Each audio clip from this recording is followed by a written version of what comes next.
Otra basílica típica de los primeros tiempos del cristianismo es esta, la Basílica de Tesalónica en Grecia, también convertida después al cristianismo ortodoxo, y vemos que tiene una portada con una gran nave central, las naves laterales. La torre que se ve al lado es una adición posterior. Otra basílica también de este periodo y una de las más importantes de todo el cristianismo es la Basílica del Santo Sepulcro, que se construyó donde supuestamente estaba el sepulcro donde fue sepultado Jesucristo después de su crucifixión. Aquí encontramos otra vez detrás de la basílica en sí, una anastasis o santuario, que es donde supuestamente se venera. Como es una planta central, un edificio de planta central, marca un martirium, es un tolos, marca un punto específico, y ahí es donde se venera, en ese punto específico, la tumba, supuesta tumba de Jesús de Nazaret.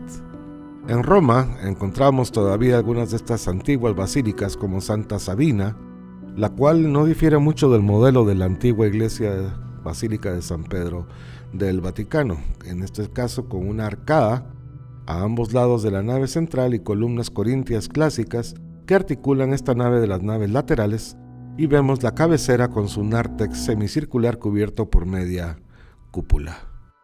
Otra muy similar es la Basílica de Treveris, la actual ciudad de Trier en Alemania, que era en esa época una ciudad romana y que se convirtió al cristianismo, y se construyó esta basílica en Trier, que es una basílica un poco más compleja que la anterior, que tiene varias naves. La nave central predomina en el esquema que hemos estado viendo. El mausoleo cristiano. Este es otro de los edificios claves de la arquitectura paleocristiana de los primeros tiempos del cristianismo. El mausoleo cristiano fue, junto a las basílicas, el otro gran espacio generado por los primeros cristianos, y fueron estos mausoleos las sepulturas monumentales para sus santos varones y santas mujeres. En esta época los mártires eran los héroes cristianos. El mausoleo cristiano presenta en la mayoría de los casos una planta central a la manera de un martirium, aunque en muchos casos el monumento no se haya creado para un mártir, sino para un personaje que se considerara ilustre. Se trata de edificios de planta central articulados en torno al sepulcro del santo, pudiendo contar con una o más naves laterales a modo de deambulatorios, como podemos ver en estas imágenes del mausoleo de Constanza. Por lo general, estos edificios cubren su nave central con una cúpula que emerge de dicha nave, agudizando su centralidad. La cúpula entonces se proyecta hacia arriba en el espacio central. La tipología expresa el concepto de planta central, con el mausoleo como eje y alrededor de él el adoratorio, y hacia más afuera, separado por una columnata, se ubica precisamente el deambulatorio, el lugar para acceder.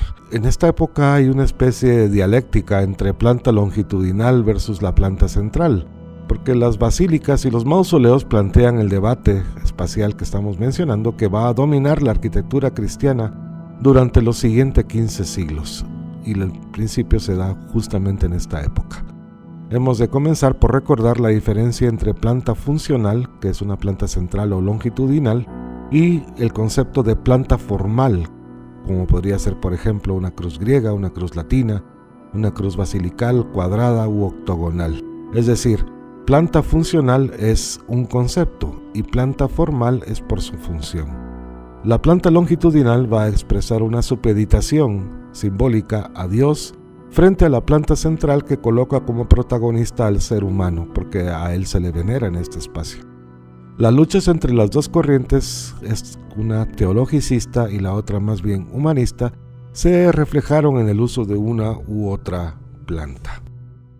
Uno de los mausoleos de planta central que se preservan en muy buen estado, y es uno de los mejores ejemplos de la época, es el mausoleo de Gala Placidia, construido a comienzos del siglo V en la ciudad de Rávena.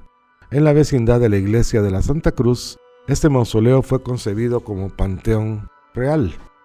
Formalmente estamos ante un edificio de cruz griega con un nártex en su fachada, ese pequeño vestíbulo que se ve en esta proyección axonométrica. El espacio se organiza a partir del crucero cubierto por una cúpula, hacia el que se abren los 4 brazos de la cruz, el ingreso y los habitáculos para 3 sarcófagos. Estos son los que ocupan cada uno de los brazos. La volumetría exterior es consecuente con el plan de la cruz griega, mas no totalmente acorde a la planta central. El nártex presenta menor importancia volumétrica que el cuerpo principal, apoyando la jerarquía compositiva. Es notoria la parquedad en la decoración y acabado del exterior en contraste con el interior, donde está la decoración explícita y de una gran suntuosidad y perfección a través de los mosaicos que cubren pues prácticamente casi todas las paredes. El espacio que está cupulado ya no es el centro de la composición, aunque protagonice a la misma. En este caso se convierte en un espacio derivado con una función litúrgica menor en la propia jerarquía del edificio. En este sentido se observa que la transición entre el cubo del crucero y la cúpula semiesférica se realiza mediante las pechinas. Si la articulación externa aprovecha el ladrillo para lograr una parca ornamentación o la carencia de ella completamente a base de arcos ciegos, que es su sistema constructivo, hacia el interior destacan los mosaicos simbólicos como este que estamos viendo del Buen Pastor, o las recreaciones celestiales en esta representación de los astros en el cielo.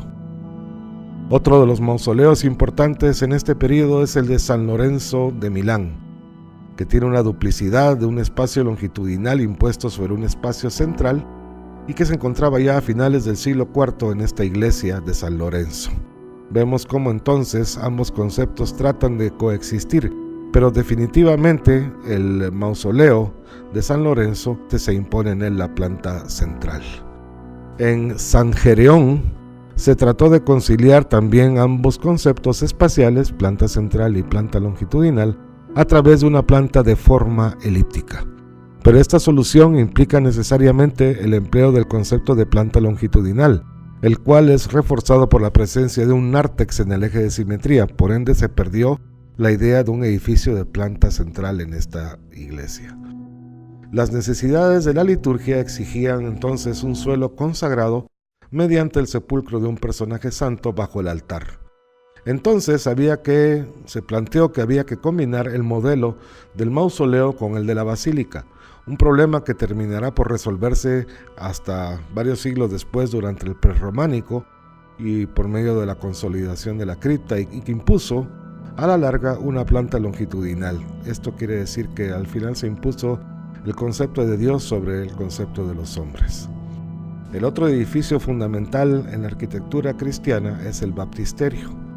Aquí la planta central va a quedar circunscrita a un solo espacio, que es en particular este baptisterio, que se organiza en torno a una nave central con una cúpula, pudiendo contar o no con una nave lateral.